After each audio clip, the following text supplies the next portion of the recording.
This video sponsored by School of Business Organization Private Limited, ஷார்ட்டா SPO.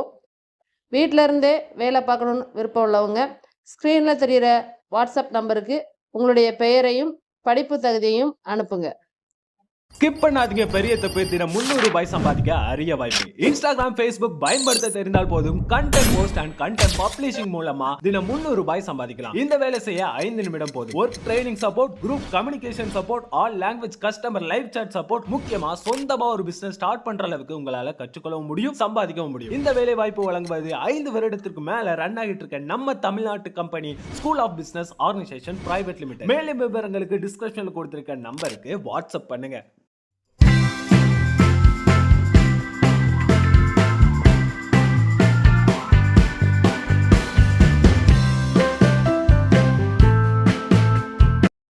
Hi fans, welcome to VVM channel. இன்றைக்கி நம்ம சேனலில் வாழைப்பூ பொரியல் எப்படி செய்யலான்னு பார்க்கலாம். இன்றைக்கி எங்கள் வீட்டில் வாழை மரம் கொலை போட்டிருக்கு. அதில் உள்ள பூ எடுத்து தான் நான் இன்றைக்கி இந்த வாழைப்பூ பொரியல் செய்கிறேன். ரொம்ப சுவையாக இருக்கும், நார்ச்சத்து அதிகம் உள்ளது. குழந்தைகளுக்கு எப்படியாவது சாப்பிட வச்சு கொடுத்துருங்க. ஏன்னா குழந்தைகளுக்கு இப்போ சத்துள்ள பொருள் கிடைக்க ரொம்ப கஷ்டமாக இருக்குது. வீட்டில் இப்படி கிடைக்கிற சின்ன சின்ன பொருளை வச்சு நம்ம செஞ்சு கொடுத்தோம்னா குழந்தைகளுக்கு அது ரொம்ப ஆரோக்கியமானதாக இருக்கும். வாங்க இந்த வீடியோ எப்படி பண்ணலாம் பார்க்கலாம். நீங்கள் இப்போ தான் இந்த வீடியோ ஃபஸ்ட் டைம் பார்க்குறீங்கன்னா விவிஎம் சேனலுக்கு சப்ஸ்கிரைப் பண்ணிக்கோங்க. கூடவே பெல் பட்டனை கிளிக் பண்ணிக்கோங்க. அப்போ தான் நாங்கள் போடுற வீடியோ உங்களுக்கு உடனுக்குடனே வரும். வாங்க இப்போ நம்ம வீடியோக்குள்ளே போகலாம். நான் இன்றைக்கி வாழைப்பூ பொரியல் பண்ணுறதுக்கு ஒரு வாழைப்பூ எடுத்திருக்கேன். பூவில் அந்த தோலெல்லாம் நம்ம நீக்கிட்டு உள்ளே இருக்க பூவை மட்டும் எடுத்துக்கிடுவோம். இப்போ இதில் அந்த மேலே இருக்கிற தோலை அப்படி நீக்கிடுங்க. இந்த மேலே இருக்க அந்த சின்ன தோல் ஒன்று இருக்கும் கண்ணாடி மாதிரி, அதை எடுத்துடணும். பின்னாடி இருக்கிற அந்த தோலையும் நம்ம அதை நீக்கிடணும்.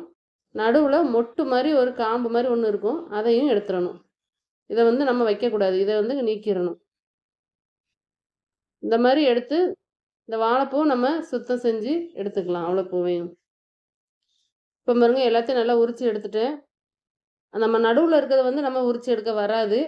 அதனால் அதை மட்டும் தனி இந்த இதை நம்ம என்ன செய்யணும்னா அதை அப்படியே கட் பண்ணிக்கலாம். அதை நீக்க முடியாது.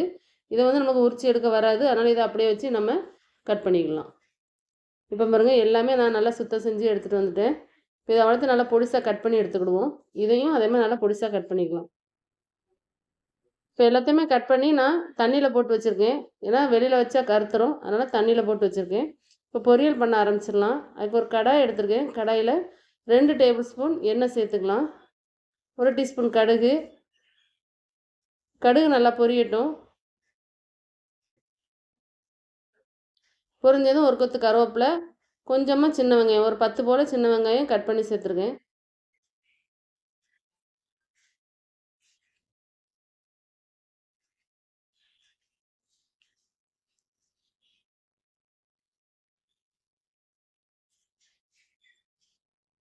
இப்போ நம்ம இதை நல்லா வதக்கி எடுத்துக்கிடுவோம்.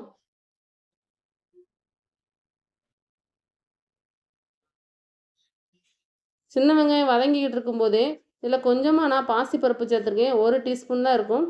இதையும் சேர்த்து நம்ம நல்லா பொன்னிறமாக வறுத்துக்கலாம். பாசிப்பருப்பு சேர்க்கும்போது வாழைப்பூ கூட்டில் அந்த துவர்ப்பு தன்மை அதிகமாக தெரியாது, ரொம்ப சூப்பராக இருக்கும். அதுக்காகத்தான். ஒரு 1/4 டீஸ்பூன் போல் காயத்தூள் சேர்த்து நம்ம அதை வதக்கி விட்டுக்கிடுவோம். இப்போ நம்ம கழுவி வச்சுருக்கிற வாழைப்பூவை இதில் சேர்த்துக்கலாம்.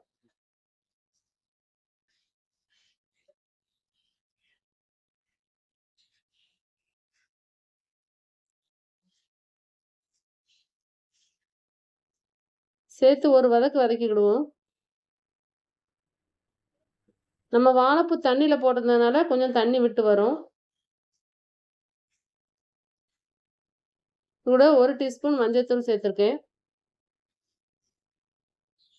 சேர்த்து இதை வதக்கி விட்டுட்டு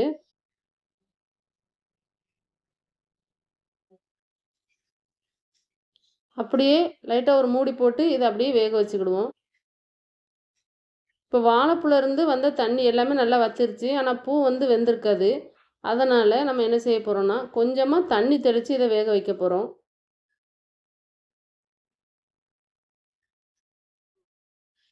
லைட்டாக கையில் எடுத்து தெளிச்சுக்கோங்க.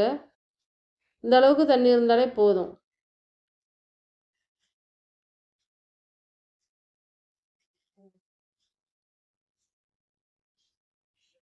இந்த ஸ்டேஜில் இதில் நம்ம உப்பு சேர்த்துக்க போகிறோம். வாழைப்பூக்கு தேவையான உப்பு சேர்த்துக்கலாம். நான் 1/2 டீஸ்பூன் சேர்த்துருக்கேன். கல் உப்பு தான் சேர்த்துருக்கேன். சேர்த்துட்டு இதையும் நல்லா மூடி போட்டு நல்லா மூடி வச்சு வேக வச்சு எடுத்துக்கிடுவோம். இங்கே பாருங்கள், இப்போ இதில் லைட்டாக தண்ணி இருக்குது. லைட்டாக அந்த அடியில் இன்னும் தண்ணி இருக்குது. இந்த தண்ணி இன்னும் வற்றி வரணும். இப்போ நல்லா வற்றி வந்ததுக்கப்புறம் லாஸ்ட்டில் நம்ம தேங்காய் துருவல் சேர்த்துக்கலாம். 2 டீஸ்பூன் சேர்த்துக்கோங்க. தீயை நல்லா குறைச்சி வச்சுக்கோங்க, இல்லைன்னா அடி பிடிச்சிரும். தேங்காய் துருவல் சேர்த்து நல்லா இதை ஒரு பிரட்டி நம்ம அடுப்பை ஆஃப் பண்ணிடலாம். ரொம்ப சுவையான வாழைப்பூ பொரியல் தயாராகிடுச்சு. உங்களுக்கு இந்த வீடியோ பிடிச்சிருக்கோன்னு நம்புகிறேன். பிடிச்சிருந்தா விவிஎம் சேனலுக்கு சப்ஸ்கிரைப் பண்ணிக்கோங்க. உங்கள் ஃப்ரெண்ட்ஸுக்கும் இதை ஷேர் பண்ணுங்கள். Thank you friends.